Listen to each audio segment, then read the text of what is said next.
I'm here today with Amelia. We are going to talk about how our learning styles have evolved and we've learned more about our own learning styles over time. Amelia, do you want to kick us off? Yeah, I mean, I think one of the most interesting things about everybody has their own learning styles, whether it's auditory or it's visual or it's, kinesthetic or whatever they are. The most important thing is like figuring out how you learn best. And as somebody with ADHD and dyslexia and just, kind of being a generally manic person in general, it was, going into school, going into computer science and stuff, it was really hard for me at the beginning to just pick up on things and concepts and stuff that, a lot of other people that maybe are less neurodivergent or just have different brains than me would pick up, sort of automatically. And so one of the things that I sort of went into specifically during college when I was getting a software engineering degree was, all right, I need to like slow down and figure out like the ways that I learn best. And that is like a very time consuming, very internal process, but so worthwhile because you can't expect, either you're just not going to learn anything because you've just given up or, you've got to take the time to figure out how you can learn things best. And so for me,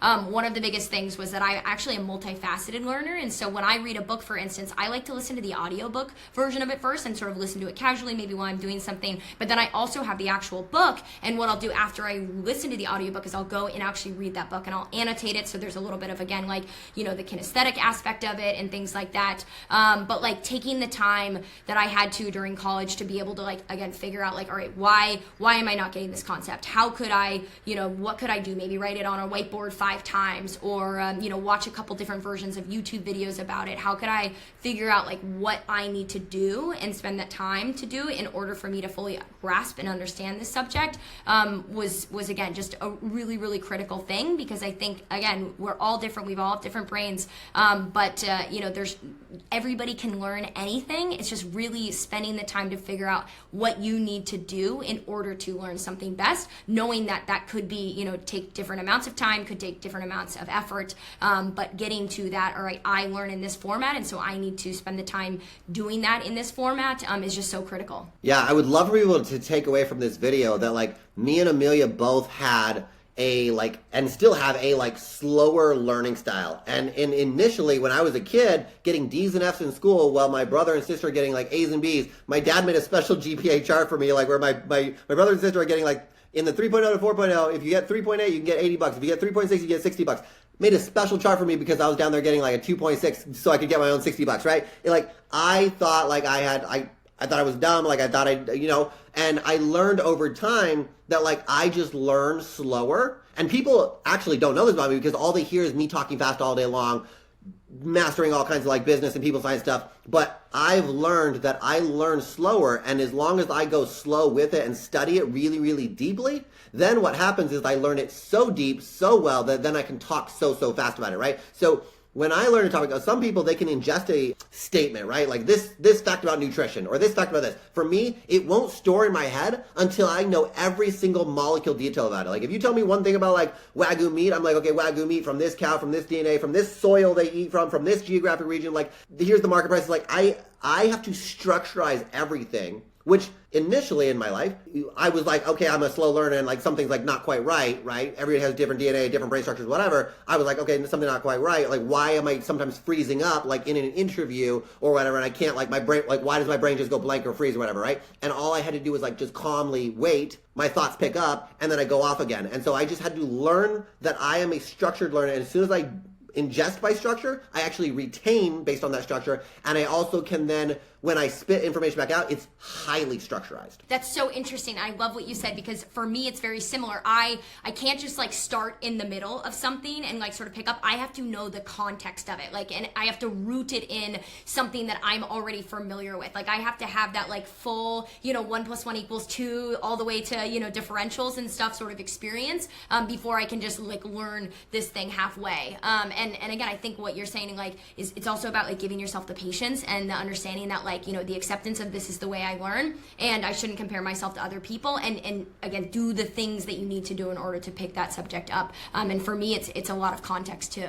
Yeah, I love it. So for anyone out there that is thinking oh, I learn slow or I learn differently, play A/B test for your own learning style. You will realize that what you might view as a weakness or a difference is actually a superpower when you learn to use it properly. We've seen ourselves now we've both done our computer science degrees. Now we're both excited in all the people science and the business, and like, you know, we can talk all kinds of million miles per hour at each other. Like when I met you and you were just like super fast talking, and like we can talk about like all kinds of different topics.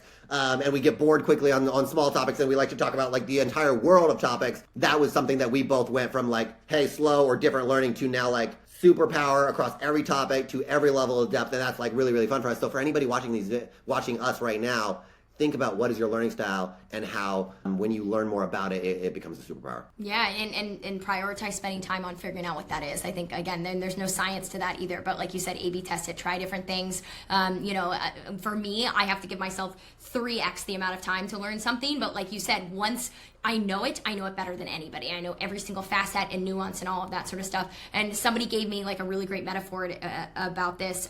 It's kind of like popcorn, right? So when you're cooking popcorn, same oil, same heat, same pan, same, different popcorn kernels and stuff. But what you'll see when you start heating that up is that even though all of those sorts of things are the same, each piece of popcorn is going to, pop at a different rate, right? And that's like kind of what people are, right? We might be going to the same school. We might, have access to all of those sorts of things, like you and I, and, let's say we're in the same class, all the same sort of stuff, but we're going to learn things at different speeds. We're going to pop at different rates. And again, accepting that and just being able to be like, all right, I understand that, but let me go and spend the time to figure out like how I can pop faster or how I can, pop at this rate, and learn this sort of thing. Again, is the only thing that matters. Yeah. I think popping at different rates is something that's really important for people to kind of become aware of, and then also realize like there's like pop direction, and when you like learn something in this direction and then you make an asset out of it, you can like get momentum, and then even far surpass other people that might have a natural faster brain speed or a faster brain speed in a certain direction. You can literally say, I'm going to take a slower brain speed, go in this direction, then pivot here, and then be an overall faster in like the same direction that you initially wanted to go and compete in or whatever, right? So realizing assets that you can make out of your knowledge. The other thing you talked about was like kind of being, I think in some words, being in your environment for learning as well. And so for me, I still to this day, and people can do the same thing if it works for them, it's like I still to this day, I know that like my brain it can be naturally like maybe a little bit slower, and as long as I'm focused in a quiet room, whatever, I can study something really, really well. And so I will do these like 2 to 4, maybe as much as 6-hour sessions where I like highly energize up, whether it's coffee or whatever. I make sure I slept well, I make sure I ate well, I make sure there's no distractions, I make sure the temperature of the room is perfect, to where it's not going to be distracting, hot, cold, whatever. And then I energize up. I super focus in. Phone is like sometimes even muted in the closet, like to where I'm like not even able to touch it or whatever. And I'll literally zone in, master the crap out of an entire topic, and then for the rest of my life, memorize it because I structurized it in and had the energy to do it. A lot of times you can just think like, oh, like I can't focus on this thing is hard. No, you just didn't energize up for it. Like sometimes it's a coffee, it's 2 coffees, it's whatever. Like choose your way of energizing up.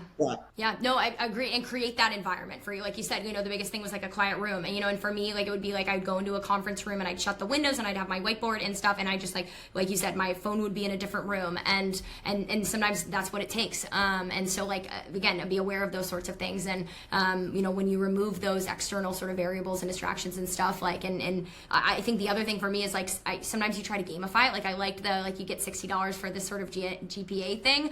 Try to make it fun. Like one of the first things my dad taught me, I think I was like in elementary school, was like, he was like, let's focus on your handwriting. If you have to make all these flashcards, like make the goal for you, like just trying to write the most beautiful handwriting ever. And the moment that I started focusing on something that like I could get instant gratification for, like, oh, I really like my handwriting here. The actual act of doing this, mundane thing that I really didn't want to do, like totally changed, because my goal was just to be like, I just want to have the best handwriting. And so, find ways that you can sort of make it fun, and have it like as a step function, not be like, hey, the outcome is I need to master this thing, but well, what if I can just like read through this article and understand this one piece, and then, okay, now I did that, let's do the next thing. And so try to gamify it, try to take it slowly, and try to sort of break it out into, multiple different steps so that you can have winnings along the way that will just keep you encouraged and excited about continuing on. I love it. Yeah, and we have about 20 seconds left. The last thing I'll say on my side is sometimes I will, so I might create an asset document or a learning in like, if I need to really focus in like a quiet room, but there's other scenarios where I actually prefer to go to a coffee shop in a public place where there's people and other sounds going around,